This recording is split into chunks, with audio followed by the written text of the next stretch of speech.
जब आत्मा सच की तलाश में निकलती है तो रास्ते खुद ब खुद खुलने लगते हैं। यह कहानी है एक ऐसे प्रेमी की जिसने अपने ईश्वर को खोजा धरती पर। एक ऐसा इंसान जिसे आज हम गुरु अंगद देव जी के नाम से जानते हैं। लेकिन उस दिन वो सिर्फ भाई लना थे, एक सच्चे खोजी। भाई लना जी एक सामान्य परिवार में जन्मे थे। वे एक धार्मिक, नम्र स्वभाव के इंसान थे। हर साल देवी यात्रा पर जाते और अपने गांव में एक आदर्श पुरुष के रूप में जाने जाते थे। पर उनके मन में एक बेचैनी थी, एक खालीपन जो संसार के भोगों से नहीं भर पा रहा था। वो प्रभु की सच्ची अनुभूति चाहते थे। उन्हें कोई ऐसा चाहिए था जो न सिर्फ भगवान की बात करे बल्कि स्वयं भगवान से एकत्व का अनुभव करवा दे। एक दिन उनके गांव में एक सिख आया। उसका चेहरा शांत था, आंखों में चमक और होठों पर शब्द गुरु नानक देव जी की वाणी। वो सिख बैठा था और जपुजी साहिब का पाठ कर रहा था। भाई लना वहीं रुक गए। उनके कानों में जैसे अमृत पड़ने लगा हो। हर शब्द सीधा दिल में उतरता गया। एक ओंकार सतनाम करता पुरख। वो सुनते रहे।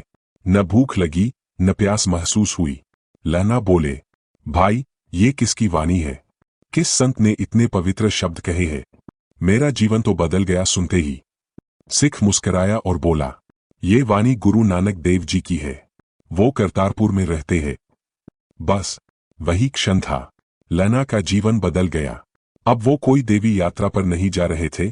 अब उनकी यात्रा उस महापुरुष की ओर थी जिनकी वाणी ने उनकी आत्मा को झकझोर दिया था। वो सवारी की तैयारी करते हैं। थोड़ा सा सामान, गोरा। मन में बस एक ही सवाल, गुरु नानक कहाँ है? उनके चेहरे पर अजीब सी तड़प थी, पर साथ ही शांति भी। उनके मन में भगवान की ओर दौड़ने वाली आत्मा की आकुलता थी। भाई लना रास्ते में कई गांवों से गुजरे। जहां जहां लोगों से मिलते बस एक ही सवाल पूछते, मुझे गुरु नानक के घर जाना है, कृपया रास्ता बता दीजिए। कुछ लोग मुस्कुराते, कुछ आश्चर्य करते, पर सभी बताते, वो उधर छेतों के पार नदी के किनारे करतारपुर में रहते हैं। रास्ते में गांव, खेत, बैलगाड़ियां, किसान और वो आसमान, सब जैसे लहना जी के प्रेम को महसूस कर रहे थे। उनकी आंखें बार बार किसी दिव्य प्रकाश को ढूंढ रही थी, जैसे कोई आवाज अंदर से कह रही हो, बस और थोड़ी दूर वो मिलेंगे। एक समय जब भाई लहना ने एक मोड़ पर किसी व्यक्ति को खड़ा देखा, एक दिव्य चेहरा, आंखों में समंदर, चेहरे पर मुस्कान, कपड़े साधारण लेकिन प्रकाश से भरे हुए। भाई लहना ने विनम्रता से पूछा, भाई साहब क्या आप बता सकते हैं गुरु नानक का घर कहाँ है? वो व्यक्ति मुस्कराया और बोला, आइए मैं आपको वहीं ले चलता हूँ। भाई लहना उनके पीछे पीछे चल दिए। रास्ते में कुछ नहीं पूछा, कुछ नहीं कहा, बस चलते रहे। उन्हें लगता जैसे कोई परमात्मा का दूत उनका मार्गदर्शन कर रहा है। जब वो स्थान पर पहुंचे, वो वही जगह थी जिसे लोग करतारपुर कहते थे। कुछ देर बाद उसी व्यक्ति ने लहना से कहा, आप जिस गुरु को खोज रहे थे वही मैं हूं। भाई लहना स्तब्ध हो गए। आंखों से आंसू बहने लगे। जो हर जगह खोज रहे थे वो खुद ही उन्हें रास्ता दिखा रहे थे। यह दृश्य जैसे आत्मा और परमात्मा का मिलन था। वो झुक गए। उनके आंसू जमीन पर गिरे और जमीन भी धन्य हो गई। गुरु नानक जी मुस्कुराए और बोले, जब प्रेम सच्चा हो तो भगवान खुद सामने आ जाते हैं। तुमने वाणी सुनी और उसी क्षण तुमने मुझसे जुड़ाव महसूस किया। वही सच्ची भक्ति है। भाई लना ने कुछ नहीं कहा। उनकी आंखों ने सब कह दिया। उनके जीवन का उद्देश्य पूर्ण हो चुका था। अब वो भाई लना नहीं रहे। अब वो सेवक बन चुके थे, जो गुरु की सेवा में हर क्षण समर्पित रहेंगे।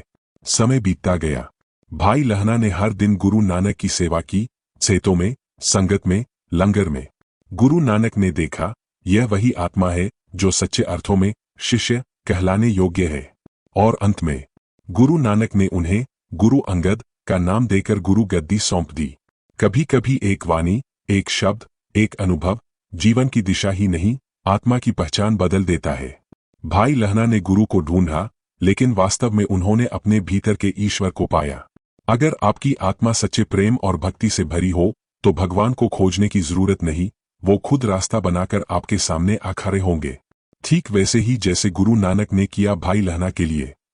अगर इस कहानी ने आपके दिल को छू लिया हो तो वीडियो को लाइक करें, शेयर करें और चैनल को सब्सक्राइब करें। और कमेंट में जरूर बताएं क्या आप भी ऐसी आत्मा की खोज में है जो गुरु से मिलवाए।